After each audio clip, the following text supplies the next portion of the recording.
Hi, Coach Mark here with my top 5 tips for starting 2025 on the right foot.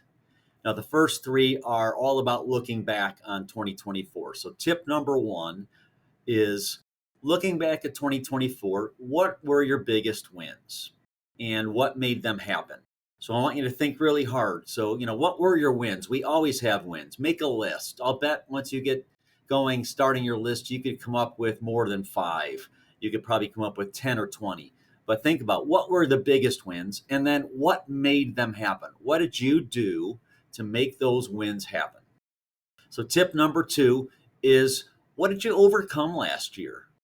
What are some things that you had to work to overcome? Some challenges or barriers or obstacles that came up that you weren't expecting that you had to work to overcome?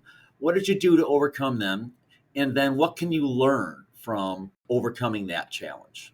Tip number three is just overall, what did you learn? Whether it was overcoming a challenge or getting one of your big wins, or even reading a book or observing life. What were some things that you learned in 2024 that you need to carry forward into 2025?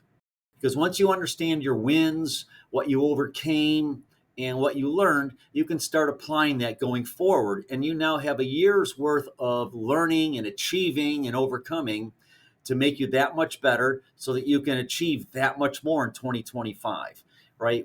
We always focus on everything that went wrong instead of everything that went right and everything we learned. And so let's take what we learned, what we achieved, and apply that going forward. So, tip number four is based on all that. What are you going to start doing in 2025 that you didn't do in 2024 that needs to become a new habit? It needs to be on your default calendar so you do it on a regular basis, or that it's just, hey, I learned something and I'm going to apply it and I'm going to start doing it on a regular basis going forward. So, come up with maybe 5 things that you're going to start doing next year or this year, 2025, and get them on your calendar, get them in your plan, figure out what you need to learn, create a new habit. But whatever it is, what are you going to start doing in 2025 that is going to make a difference for you? And my last tip is based on, again, on your wins, what you learned, what you overcame. What are you going to stop doing in 2025 that didn't result in any productivity last year when you did it?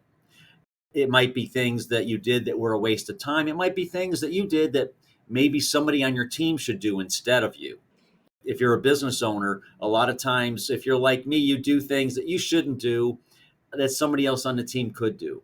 So come up with a list of 5 things that you're going to stop doing in 2025, and either it doesn't need to be done anymore, or you're going to delegate it, assign it to somebody else to do, and then train them how to do it so that they can do it successfully and get the results that you want. So there you have it, my 5 tips for starting 2025 off on the right foot. And I hope you have a great year, and we'll see you again on the next video. Thanks. Bye.